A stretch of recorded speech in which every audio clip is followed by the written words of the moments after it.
how to do it, and it would copy, it would print. You could put a thumb drive in. I mean, really neat. Anyway, Okay, you should be on the air. I think Yep. we're on the air. It's time to go. Ho, ho, ho, ho, ho. Here we are yeah. again. We're all gathered on the big Zoom screen, the elders and the deacons of Santa Barbara, California's first church of the astronomical unit. We are, we are indeed 93 million miles of the average of fun in the sun, heading into our fourth big year of vlog podcasts, everybody. And get this, next week, 7 days from now, our 200th program will fall on Christmas week, 2024. This is episode 199 for December 16th, today's date, a Monday morning, through the 22nd of 2024. We may not have the viewership of Joe Rogan or Neil deGrasse Tyson, folks, but our followers are growing, though they should quit that by the time we get to our age. Our Here's an example. I just ran into a lady at the company party named Karen who watches all our shows and has seen almost all of them, but never watches one live. Her name is Karen. I'm on a talk radio thing right now. She watches the repeats because she's afraid if she goes on live with us while she's doing her morning exercises, we'll see her. No, but I know, though. I can't get my chat to work, the live chat. Unfortunately, I'm in touch with the people at YouTube. I'm going to introduce you on the air here in a minute, Tim. Okay. You're on with us. Let's see. Our Starfleet commander, His Eminence, is back from Oregon. Our just re-elected beloved president is the top guy in charge. Our professor in chief, plus myself, re-elected, Vice President Ronnie Herron. Introduce you to the guys. Welcome aboard the SBAU Astro Hour for the Santa Barbara Astronomical Unit. SBAU.org. This week, for Karen's and everybody else, we got over 100 watchers. We're going to talk double stars like Alberio, 145 Canis Majoris. And no, that's not Alberio. No. That's not Alberio? Well, no. I'm sorry. I'm taking this from Jerry's talking points. The Big Dipper has one. Well, we'll find out. We'll straighten it out. That's why I'm here. I'm learning. Still taking the course. It's been 3 years here at Broida Hall. A little history involved. Sir William Herschel from the year 1800. Why do stars twinkle but planets don't? Starting to sound like Star Talk, the Neil deGrasse Tyson program. NASA's Europa Clipper is off, launched in October, heading to a big moon orbiting Jupiter, made mostly or a lot of water, some of it frozen. Nice 4 or 5 year cruise out there. Here are the gentlemen in charge, starting with Jerry, who's back. Jerry Wilson, congratulations, Mr. President. Otherwise, we call him Captain Froggy Croak. He's married to Pat That's Forgy. mostly going away. That's right. I'm glad it wasn't a full-fledged new coronavirus variety that you came back with. Chuck McPartland was there. The two gentlemen on the microphone in the back room on our Friday party. SBAU's incredible outreach coordinator in charge of the events. Try to get a report on what's coming up here. Pat McPartland is his wife, merchandise manager, and again, probably reelected as our treasurer. Bruce Murdoch's on board. He's married to Bonnie. How goes the Theater Organ Society? You got anything holiday coming up downtown? No. This year, in several years past, the Santa Barbara International Film Festival has hosted a silent movie. It's free to the public, and we really enjoy that. But they didn't do it this year, and hopefully we can schedule something a little later in this year. But do you provide, or do they provide the player, the organist? Our staff organist is the player. Oh, okay. All right, not but in our club. He now lives in Florida. Okay. All He right. used to live in Burbank. All right. Just throw out a website real fast and people can join your club too. What is it? SBTOS, as in the Santa Barbara Theater Organ Society.org. SBTOS.org. Okay. And we're at SBAU.org. And so, son of a gun, incidentally, Bruce is married to Bonnie. And Tim Crawford married to Karen, telescope expert, resident lens expert, longtime member. And Tom Whittemore joined us, our newsletter editor, retired from good old Westmont College. a friend of Jennifer Ito's and had his own, I guess, lab out there. Maureen is his wife. Gentlemen, thank you for assembling here. 199 programs, 200 is next week, and we talk about all of it, don't we? We're growing, getting better. This lady named Karen loves us, thinks my questions, as stupid as they are interesting, and learns more and understands much of it. Here we go. Ah, the sillies. I forgot. We got to go to the forwarded silly science cartoons. Okay, this would be, I bet aliens ride past Earth and lock their doors. That's one of those strange signs they post outside of buildings. You can get them all over the planet. Here are the couple, boy and a girl, stick figures, talking. She says, programming is second nature to us developers. So it's easy to forget that the average person probably only knows the syntax for Python and JavaScript. He says, SQL, of course, as does she. The caption reads, even when they're trying to compensate for it, experts in anything wildly overestimate the average person's familiarity with their field.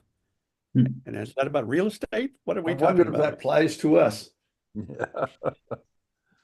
Okay, well, some of that flew over my head. Here's the famous doctors, probably the most famous. There's also Jekyll, Frankenstein, and Doolittle that didn't get mentioned. As if Watson isn't the most famous doctor, then who is? Spock. What? Spock. No, Spock, Mr. Spock, S-P-O-C-K. not a doctor. Doctor Who. okay. Oh, Dr. Spock. You mean the baby doctor? No, Oh, that too, yeah, that too, all right. Doctor Who. Yeah. Spock on Star Trek wasn't a doctor. It's a science fiction show in England, Doctor Who. Yeah, he traveled around in TARDIS. Yeah. Oh, got it. That's why it's capitalized. I didn't get it. I've seen it, though. Yeah. Watson is Sherlock Holmes. Now, these are something you haven't seen. It's very non-politically correct, so we'll only do a one of us. If Okay, there you is wanna no read it? self, it's for people that are Jewish and Buddhists. If there is no self, whose arthritis is this? That's good. The Zen is not easy. It takes effort to attain nothingness. And then what do you have? Bupkis, Lucas. Okay. uh, All right. Yiddish for nothing. Okay. Oh, So final one says, the Torah says, love your neighbor as yourself. The Buddha says there is no self. So maybe we're off the hook. Not I'll send that bad. out to you guys. Okay. Yeah, please send it. I'll archive it. Here we go. We're inside some sort of a control panel. Oh, this is about the I remember reading this. this is about the Hubble, isn't it? Pretty close. Guy says, "My God, we send a $250 million satellite 300,000 miles into space, and you idiots leave the lens cap on." Yeah, it reminds me of Hubble. Yeah. Oh, here's Schrodinger's cat again, looking for vengeance. He's escaped from the box using quantum tunneling, and now looking for Schrodinger. I'm going to get this out. Those little dots over the O. How in the world is they He pronounce looks their O? pretty fierce there. Okay. either that or very annoyed. Yeah. Not dead, at least. Nope. All right. We had that choice. Okay. An hour of cosmology, I guess. Cutting edge stuff. Mr. President, welcome back. Had a grand time Friday night out at Timbers. Thank you. Cheapest place in town, and it wasn't that cheap, but boy, we had fun. I got my money's worth. Now, before we get to the program today, I found a couple of nice pictures. And so I just tacked them on. at the Washed front. out, Jerry. Really What's washed out. That's Little washed out. Way overexposed, yeah. Okay. Let's see. Screen has stopped sharing. Well, I saw a white frisbee in the middle. That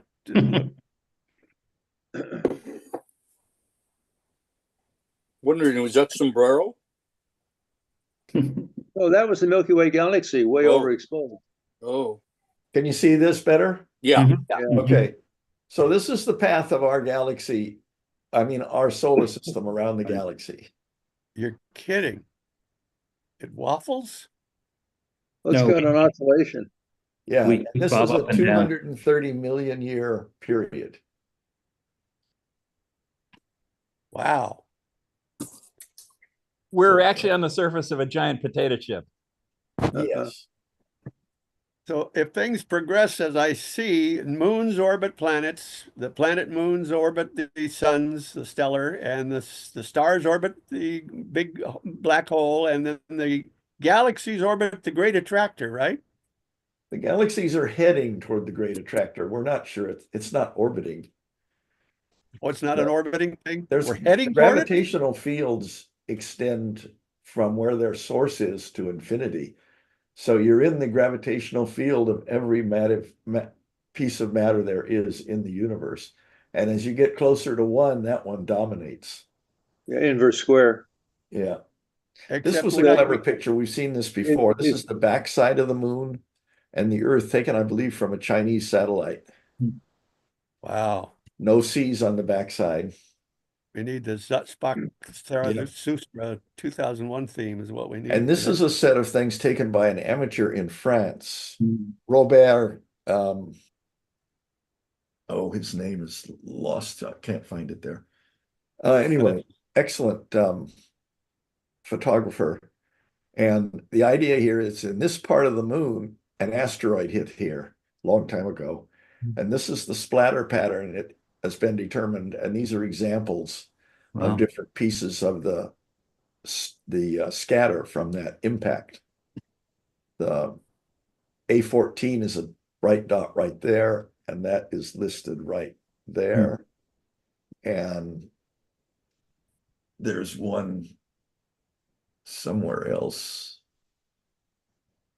That's why it's a flat Mare. Yeah. Well, it caused the flat Mare. It created a big crater and then it filled in. But when it caused the crater, it splattered debris all over the place. And those are those streaky lines and craterlets. See those lines of craterlets? So they've mapped those as something very interesting.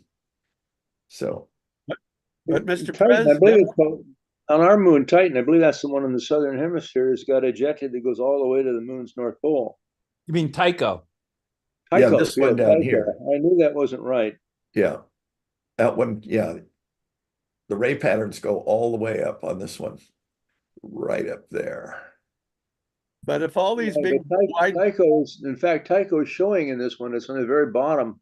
Yeah, of right that- here. Right. And its ejected goes all the way to the other pole of the moon. Right up there. But this Yeah. this Mare Imbrium basin is one of the most ancient on the moon, and that's showing that there's still traces of that you can see. Right. But can anybody tell me why we don't have similar stuff on the opposite side that we don't see? We do. It's just that it's mostly highland terrain, and you don't get the mares because the crust is much thicker on the backside, even though it's less dense. Mhm. So the side that we see is probably the side that was the leading edge of the moon when it was first forming and got most of the debris whacking into it. And then another submoon that formed, it looks like, that had very little of the heavy stuff, collided at slow speed with the proto-moon and formed this back part here that we see in this image. So there And are I some don't- large craters here, but they're not seas, but they filled with lava. Well, that most obvious one is the Sea of Moscow. That is a mare, but a very small one. Right. But it's also got a depression that's almost, half the size of the moon, and it's got a mountain that's about the same size on the backside of the moon. Oh. Yeah, the crust is much thicker here. Yeah. The asteroids that impacted on this side are now buried in the moon as mass concentrations. And it makes this side of the moon heavier than the other side.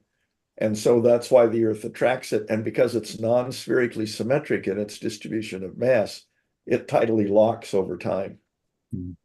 Sure.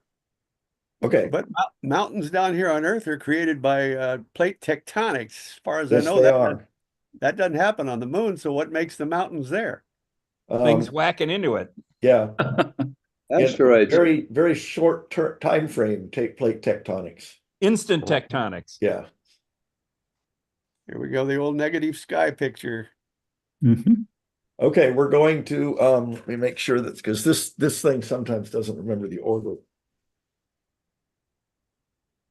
Yeah, this is Winter Alberio here. This is Herschel 3945 or Canis Majoris 145, I think it is.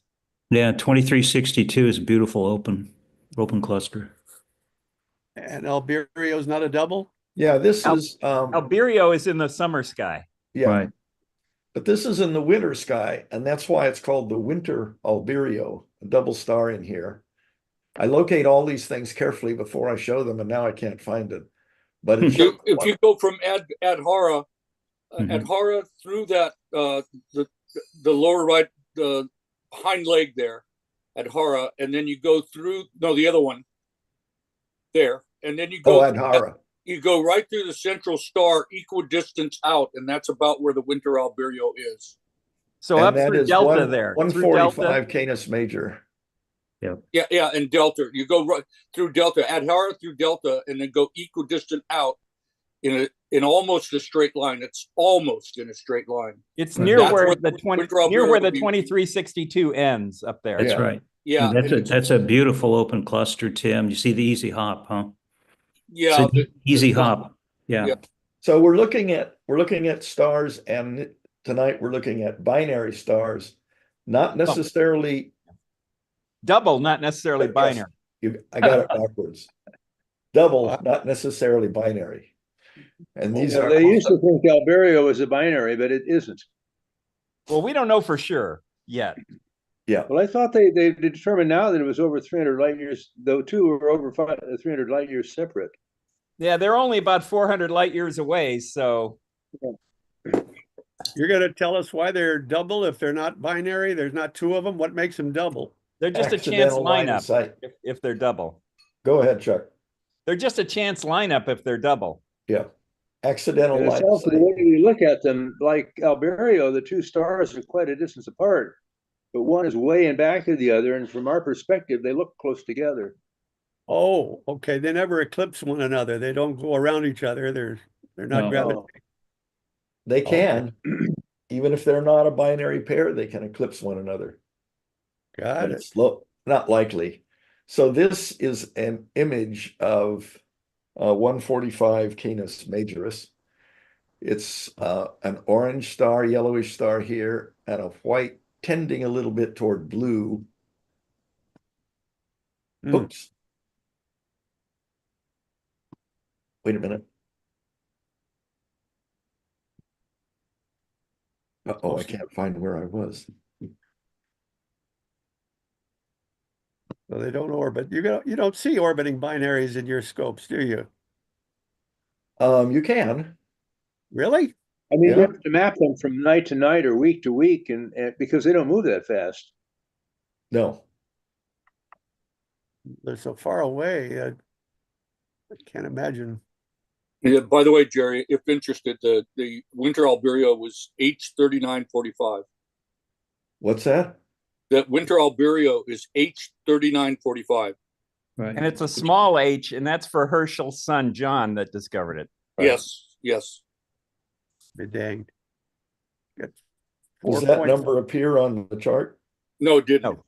Oh, it's just okay. Yeah, I think it's in the Sky Atlas, but not that one. Okay. This looks like a rifle sight. Okay, I'm going to go back to the other way of displaying because now they're out of order. Okay.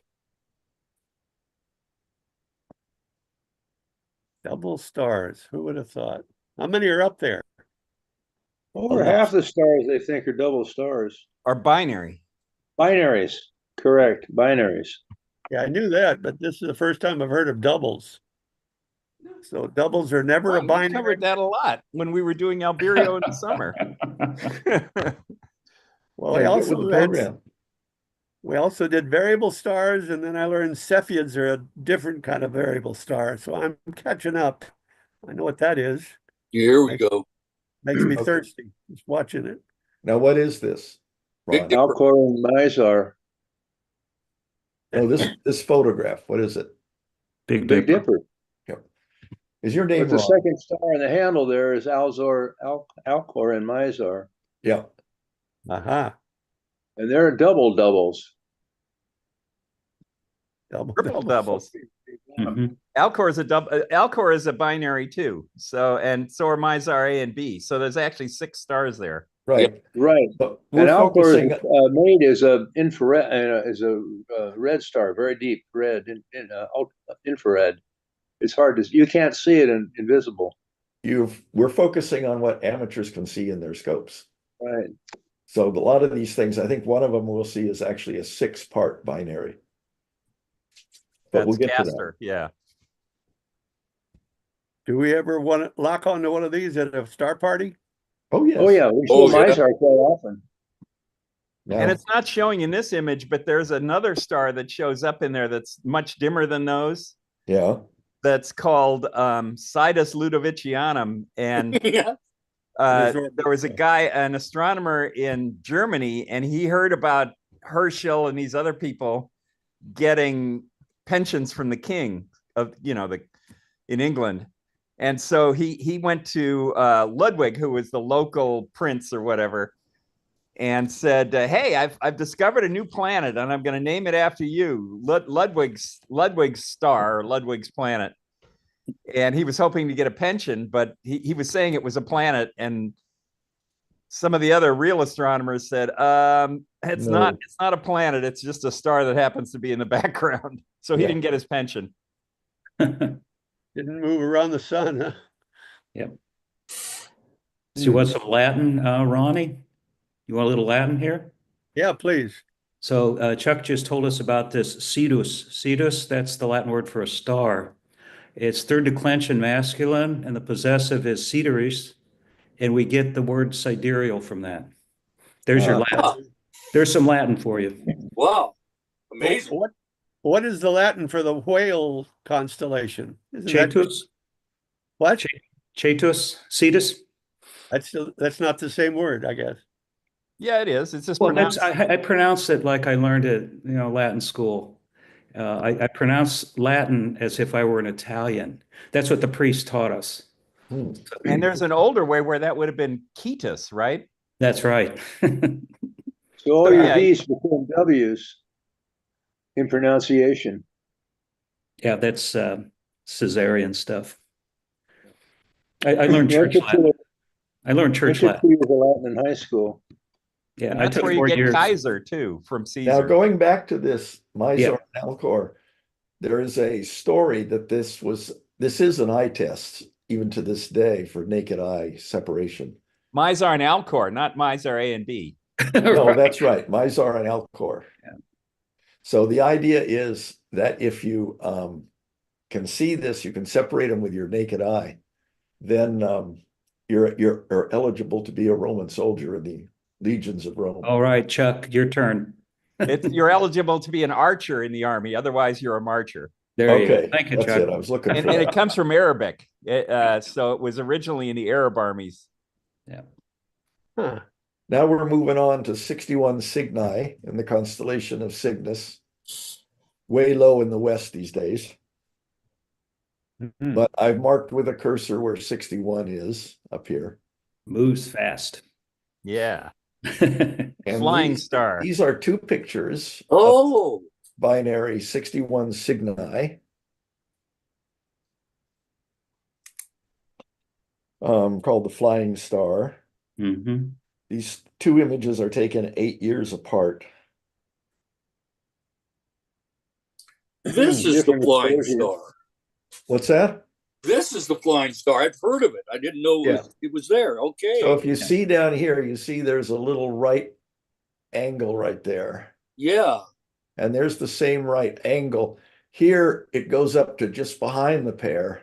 Right. Here it goes up to way behind the pair. And here's a star that it's Mhm. leaving behind that you can't see in the glare of these stars. So you can visualize, you can actually see the motion of it in 8 years. Wow. Wow.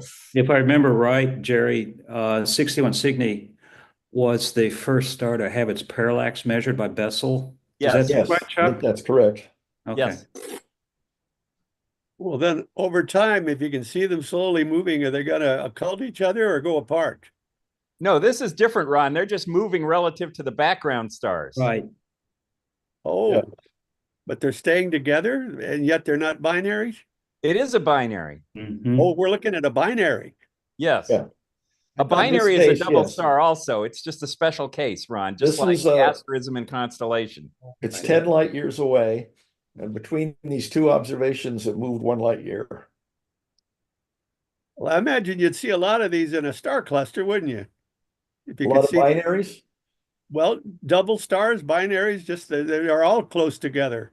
Well, when it's a cluster, it's kind of like a super double, Ron. So It's like a beehive in there. I don't think loyalty of being a binary or a double lasts. Well, if half the stars up there are binaries, does science have all the stars nailed down to which ones are 2, which are 3, which are 4? no, Ron, no. They don't. I mean, There's some still of them discoveries of double stars being made. Yeah. As the Like telescope in gets occultations, in asteroid occultations, there, I actually got on the discovery for a double star that was unknown before, because when the asteroid occulted it, you could see there was a double dip, that it dropped to one level as one star got covered up, and then it dropped all the way as both were covered up, and then it partially came back, and then it went all the way back to full brightness. But they were too close to be resolved by telescopes. Well, they got to be close to be binaries. If they were far apart as we are with Proxima or Alpha Centauri, we're not a binary. If that's 4 That's light right. years. Yes. So how close do you get to become a orbiting binary? How far apart do you have to Depends be? on the masses. Yeah. Oh, of course. Some of them are contact binaries. I have a picture of 61 Cygni. Can I share that here? Sure, please do. Okay, so this is one showing the motion between the Palomar survey and when I took the picture, annotated because I did an article for Ed Hat about parallax and proper motion. So I took the picture in 2013, and then the X is where it was in 1960. Wow. Okay. Okay, this is your picture, huh? Yeah. I guess it's moved out of the field of view, so those labels don't apply anymore. Yeah. The But X they gotta probably still works, but okay, anyway.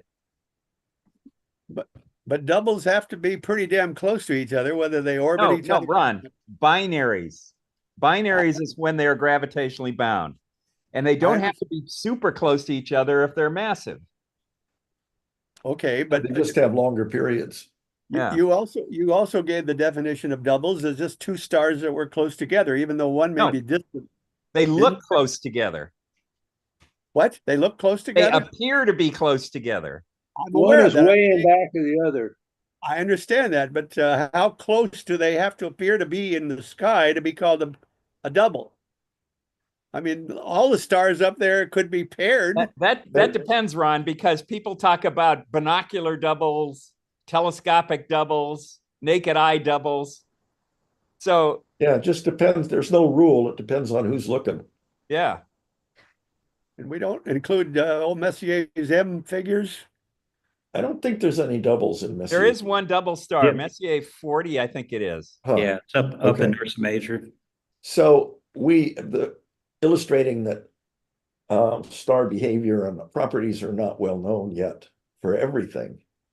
We launched a satellite about 2000 from where I worked. That was a Santa Barbara Research Center satellite, and we had we did a plate solve to get the orientation when it's up there, and we had it looking for 3 third magnitude 3 stars, and we couldn't get a lock on the satellite because it could only find 2 of them. And we thought, what is going wrong? And so we're panicking in there, and we verified everything that it was looking right. And it turned out the 3rd star that we had picked was an unknown long-term variable. And it had dimmed to the point where our system didn't meet our system's requirements for being the 3rd star. So we discovered a long-term variable while trying to orient our satellite. Really? You were working by then, 2000? 2000, yeah, I retired in 2006 from Raytheon. Oh. Now this is a picture of Porrima, Gamma Virginis. It was used in the, this is a double star. Mhm. It was used in the 19th century to verify Newton's theory of gravity because they measured the orbital period of it. You said it's double star. It's a binary? Binary, excuse me, yeah. Oh. So they're orbiting each other and you can actually see them apart. Wow. Yeah, it's also a star I used to use when I would make a nice mirror to see if I could split it, Mm-hmm. you know. So it's a tough pair to split. Mm-hmm. You have to have a really good night and a very good optical system. So Well, if half the stars up there are binaries, are they all hard to split or easy to split with telescopes? It's anyway? random, Ron. random, yeah. Well, how do we know that half of them are? Do some of them just look like single globes and we'll never know? Some of them look like single globes, but if you do spectroscopy, you can see the spectral lines moving back and forth. Yeah. Oh, got it. And that's a statistical estimate. It's not like it's a hard fixed number. Right. Now, the next one looks like just a rotation of this one, but there's more stars too. Mhm. This is the star Castor, Mhm. and it is actually 6 stars locked in mutual orbits. One of them is, or all of them are. This is a double star. Mhm. It was discovered by William Herschel to be a double star, but he did not know that it was 6 stars in mutual orbits, 6. which in the very long term is unstable, so they will come apart. What do they call that? A sextaria? No, a binary is 2, trinary A is 3. What's sextuple. sextuple? Okay. This is a sketch that was made by Jeremy Perez in an 8-inch f6 Newtonian, looking at 240 power. Mhm.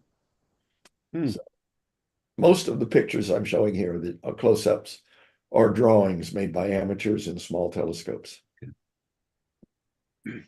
When you look at the higher powers, things just wiggle around a lot. So I guess you have to use your brain's anti-shake properties.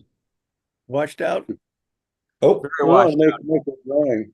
this is not, yeah, this is just a drawing where someone in the 1800s worked out the orbit of the doublet of Castor. So this is the meticulous geometry to figure out the orbit.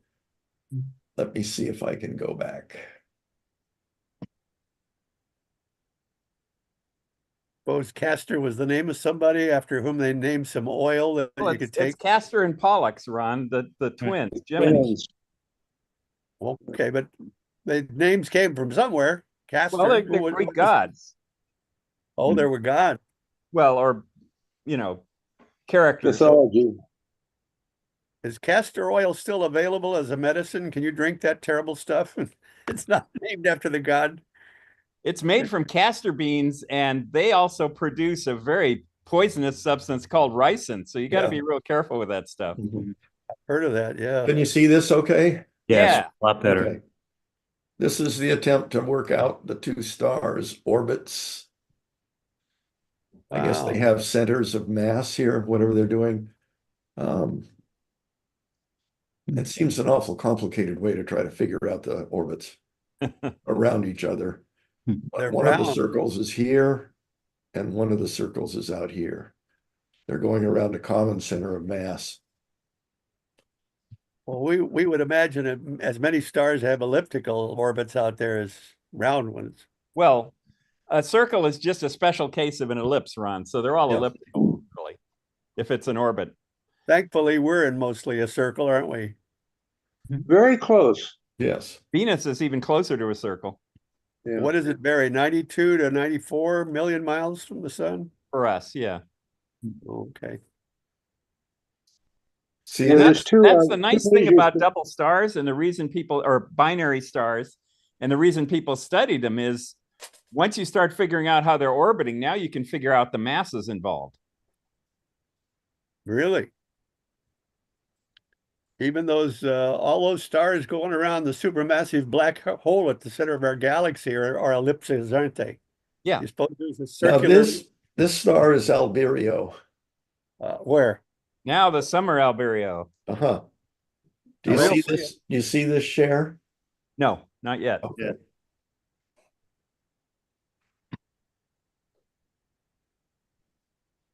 How about now? There we go. No, I see Okay. two. Yep. Yep. Okay. Good. It's like the opening to Star Wars. All we need Mhm. are the words going Now, up. most of these pairs that are striking are blue and gold, or some variation of that, yellow and faded blue. So it's good contrasting color. We're coming up on some that are quite dramatic. This is Izar. this is Izar taken with drawn with a 6-inch f8 Newtonian. Mhm. Similar story, blue and gold here. Meaning one star is blue and the other is gold. Yeah. Yeah, in appearance. Okay, was one big or one small, a white dwarf with Yeah. a red giant? One's this hotter, is in- one's cooler. This is in the constellation Buddhist, and it's also known as Pulcherima, Oh, yeah. Pulcherima. Yeah, Latin Pulcherima. for the most beautiful. Yeah, Pulcherima. Mhm. It was discovered by Wilhelm von Struve with the Great Dorpart refractor in Estonia, which is a 9-inch doublet refractor. At the time, it was the largest scope in the world.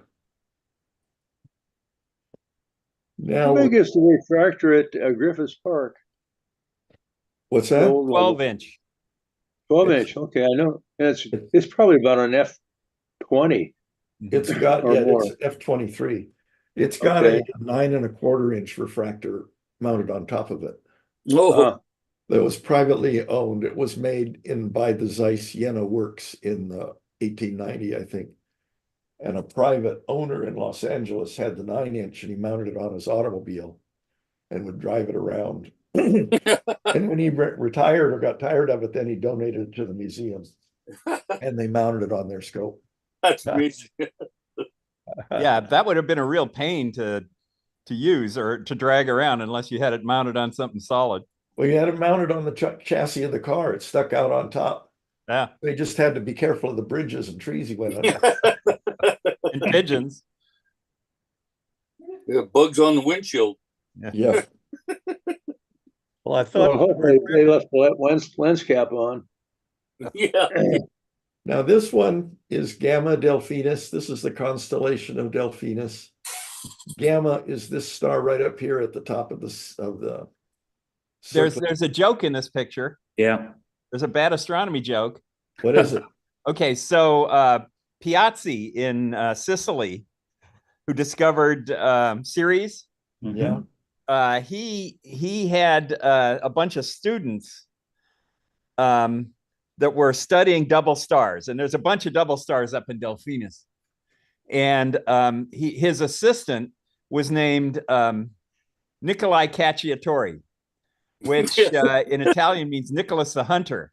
And so supposedly the students decided they were going to honor their mentor, which was Nicholas.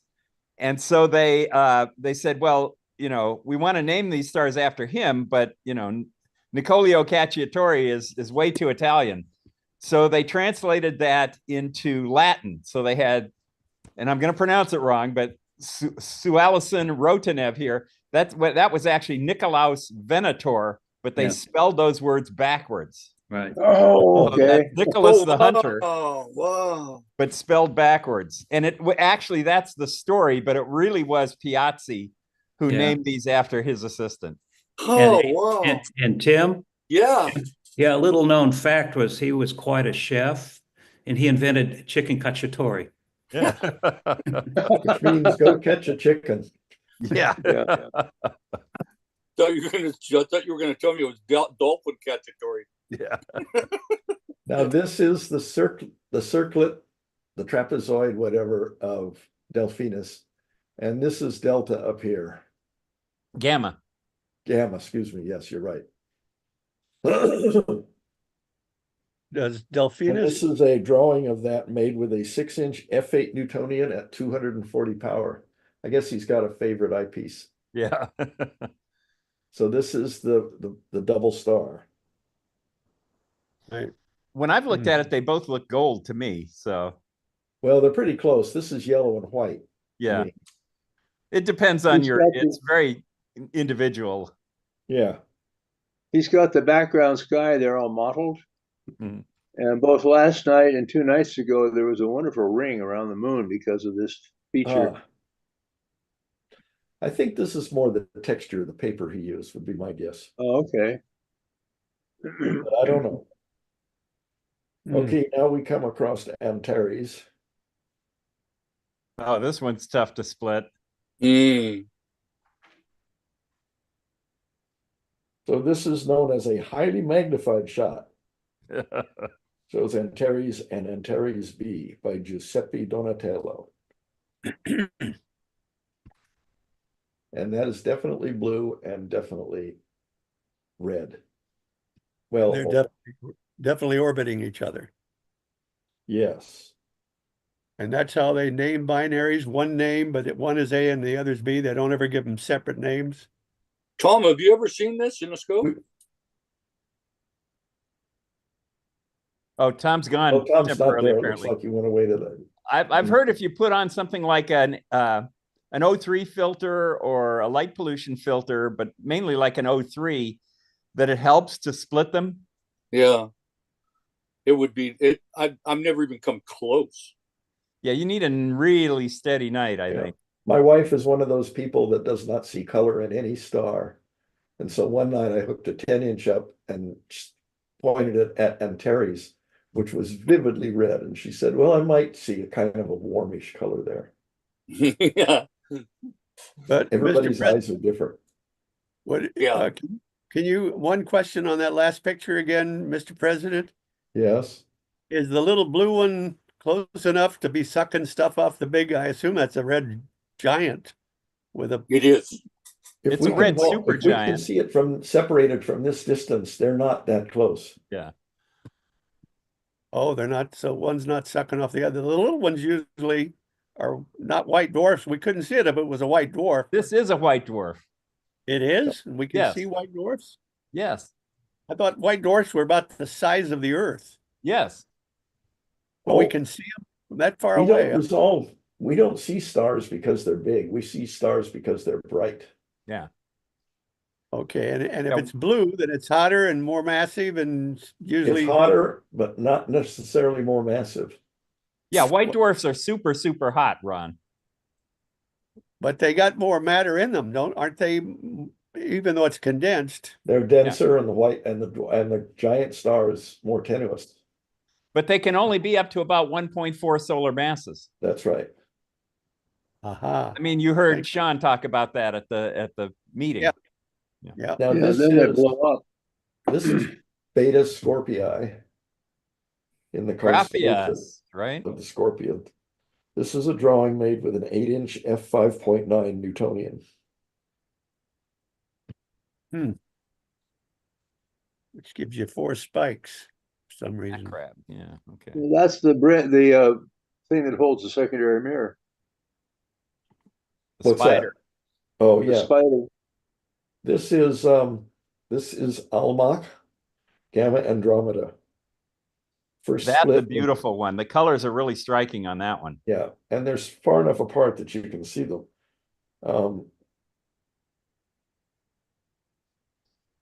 At low magnification, there's not that much separation, and it looks really cool because Yeah. it's like that previous Antares picture Mhm. where they're right This up is- next to each other. This is one of the stars in the sky that appears to be green, but there are no green stars. It's a contrast effect of your eye. Is Olmok the one that's if you were to go to this great square, you know, my star hop I use from this great square, there's kind of an arc of stars that goes down through Miroc and then out to the end. That would be where Olmok is. I think so. Yeah. I think so too. Like one of the feet. Yeah, this is the left foot of Princess Andromeda. Okay, I think that's it. I'm almost sure that's, yeah, I've got to look at this one, Gary, again in my scope. I haven't seen it in a long time. And finally, we come to the last of our set, the brightest star in the sky, Sirius, and its small white dwarf companion, Sirius B. This is called the dog star, and Sirius B is referred to as the pup. The pup. So, but it still gets an AB title. Now I have one more that maybe we haven't discussed. Is cork? I don't know how to say it. Cork-Caroli, Cork-Caroli. Cork-Caroli. Is that a Cork-Caroli? That's a double, isn't it? I believe so. I don't think it's a binary. Yeah. But it might be. Okay, we're just doing binaries. Okay, all right. Well, no, we're doing both. Yeah, that's a really pretty one. So is Iota Cancri. That's another nice Cub Scout star with the blue and the yellow. Oh, okay. Yeah, because we did that. Went out at the Miramar one night. Tom and I. It was a real bad night, but probably one of the only things we could see was Cork-Caroli. Yeah, and it was a kind of a yellow and white, as I recall. Yeah. Now this set of pictures that we showed here, except for this one, was usurped from an article online by Astronomy Magazine. Okay. So a couple of nice little images I captured that, so we'll put these in here too. Why do stars twinkle and planets don't, mostly? So a star is essentially infinitely far away. And so the light comes in as plane waves. They're actually start out as spherical waves expanding around the star, but by the time they get to us, they're flat. And as they go, that's where plane wave telescope got their clever name. But as they go through layers of our atmosphere, where different layers are blowing one way or the other, and there's turbulent cells within each layer, they refract. The index of refraction of the air is a function of its density. And so as these things become more and less dense, this is what you feel as air turbulence when you fly through it on a plane. Light flies through it and it gets the same effect. It jumps all over the place. So this one would be wiggling. This star here would be a point, and the point would be wiggling up and down as the light is refracted. And that's why they twinkle. It's on. Sometimes it disappears and it appears again. Huh. But as I've brought up before, there's some hardware that'll compensate for that on. Yes, there is. You can measure the twinkle here in real time by shining a laser up through these layers to make a star in the upper atmosphere. And you know the shape of that star is supposed to be a point, so it'll wiggle in synchronization with this wiggling. So you measure this wiggle, and then you have a secondary mirror in your telescope that is called a rubber mirror. It's not made out of rubber, but it's a thin piece of glass that then actuators deform it to take the wiggle out. And it does an amazing job. It's called adaptive optics. Like 1,000 times a second, it does that. Yes. Now, the planets, this consists of one point because we can't resolve it. It comes out as a diffraction pattern or an atmospheric blur. If we look at an extended object here, which is about 50 arc seconds across, it's made up essentially of a large number of small pixels or points. And each pixel is bouncing around in there, but the whole thing doesn't move. It's just that the features, the finer features, wiggle around, and so you get a blurring effect. Huh. And the blurring effect goes away. It gets bad, it gets worse, it's jumping around. And so if you take a video of its movement, you do what's called lucky frame imaging, and you go through with a computer and you select those frames where the wiggle wasn't so bad, the resolution is highest, and you just stack those frames.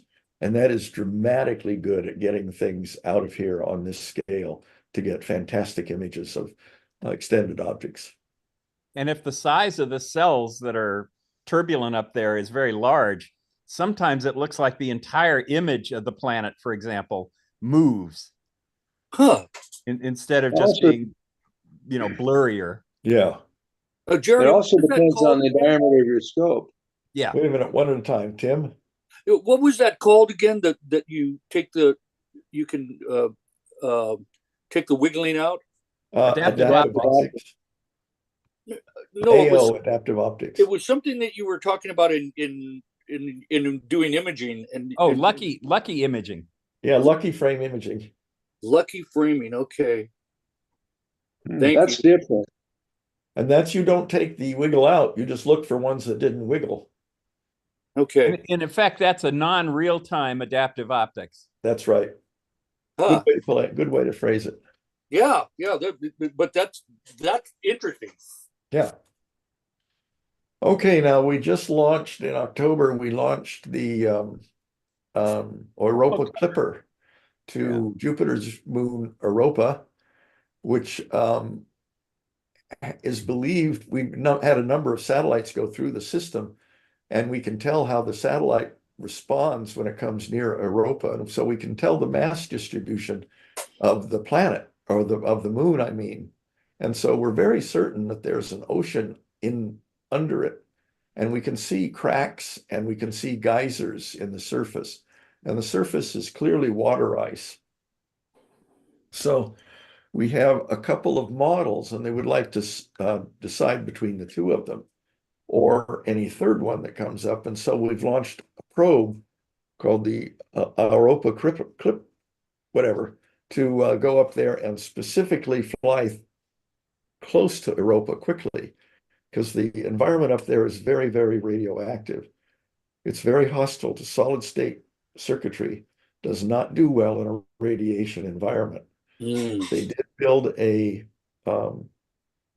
enclosure around their electronics made of titanium and aluminum, which is very good at slowing things down, but it will not stop it. It's quite an art when you make circuits to live in that environment. You have to make the problem with the radiation is the ionizing circuits, which when they go through an insulator like silicon dioxide, they leave a little trail of charge, fixed charge in the insulator. And the insulator starts becoming a source of bias to your electronic gate.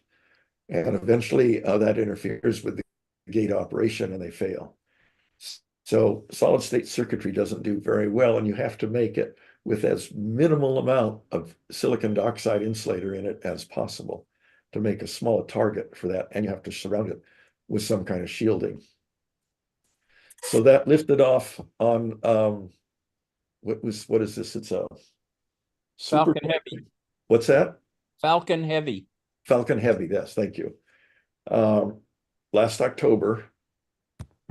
And it's quite a large and heavy satellite. The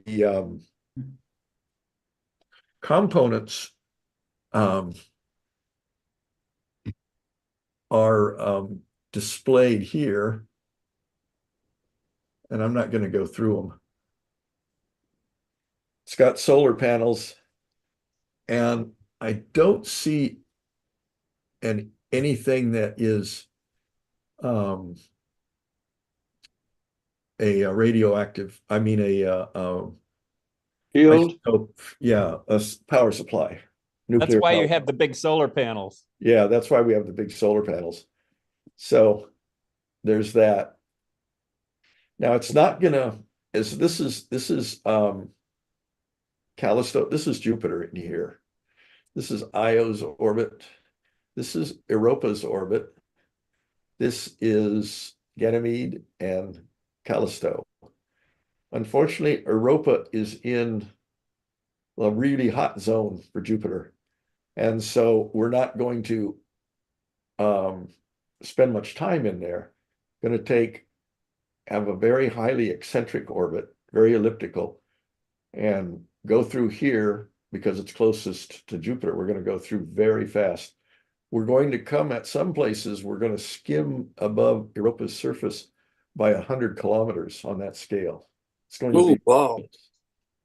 So So we can't orbit the moon or we'd lose the damn thing, right? From radiation. yeah, that's right. It's too hostile an environment. I'll be damned. Just like Juno. Yeah. Yeah, Juno did a similar thing, but it came in deeper because it went right by Jupiter. It went inside all the moon's orbits. And it went much faster because it was much closer to the massive core of the planet. But it's not close enough to the big planet to do what happens on Io. It would all be steam on Europa, wouldn't it? If it was being Well, that's what we think keeps the water liquid in the liquid ocean case. Yes. okay, but it's not being pumped and stretched and Yes, it Yeah, is. it is. Right, because it's an elliptical orbit, gravity sucks and it doesn't suck equally. Yeah. so if there's an So- ocean, one big Marianas Trench all the way Yeah. around the Here we have, this is one model. These are two competing models for Europa. And you see that the shell of the crust has this white layer in it. Most of that is, that's where the ocean would be in here. It's got warm convecting ice going up, and that's in liquid water here. And it's forming this icy crust on top. Here you have liquid ocean under the ice. And it's convecting up, and it's because of all the convecting or the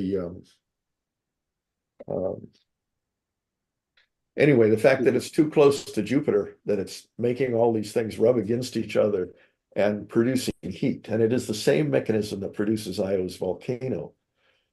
Yeah, Ron, think of this as Io at the bit at the bottom there that's solid and rocky, but then it's got this icy crust, and because it's hot below, the rock is getting Right. the friction and heating up, it melts the water. wouldn't it be Melts the the ice. most the most incredible discovery of all? The best case scenario would be some, let's say, intelligent fish-like creatures that live their whole life under a big rocky top and a rocky bottom and have no idea what the sky is like. They never see stars, and we find them down there in the water. Probably not here, but there are planets out there around suns that might fall into that category. But they But think there might be. we are violating the warning in 2001, A Space Odyssey, or was it 2010? 2001 had the 3 planets lining up in a row, but are they looking for microscopic little maritime creatures, you suppose? Well- They're looking for conditions that would support life. Yeah. They're looking for models of the ocean. Yeah, they're trying to differentiate between these two models, for example. Right. But they're planning on landing something that's warm and will sink right down through the. No, that was JIMO, the Jupiter Icy Moons Orbiter. That was a project that was proposed back in the 1990s. It was extremely expensive and it was never funded, and it was deemed too aggressive too soon. They want to do it in cheaper stages and build up to it. So it's still on the back burner. What was the idea, to sink something down into the liquid water, but leave some sort of an antenna on the on the surface? That was what was proposed then, yes. Wow. And a little So- nuclear reactor that melts its way down. So Jerry, in the top model, would that be a slush? Yes, yeah. And how would it square with the geysers that they It still produces volcanoes of water like Io does. Okay. Except Io, unlike Io, In both models, it's possible in both models. yes, it is. Okay, thank you. Okay. Fantastic. Any other questions or comments? Well, this is the moon that has the strange lattice work of cracks that have. Yeah, you can see the scars around here. Oh yeah. Yeah, and up here a little bit. Yeah, it's marked with things and reddish deposits that are believed to be salts that came out with the water, and then the water evaporated or froze out and the salts are staying the surface. Is there another moon they think is built like this? Enceladus around Saturn. Yeah, Okay, they think it's mostly hydro or whatever. Well, all of the moons, all of the big moons, the Galilean moons, except Io, also have this subsurface sort of ice and water. They're just colder or not being squished and squeezed as much. Chuck, The asteroid series is believed to be a model like this. Yeah. What's the one, Chuck, that has the liquid? I think it's methane. That's Titan. Yeah. That's Titan. Okay. And those are lakes.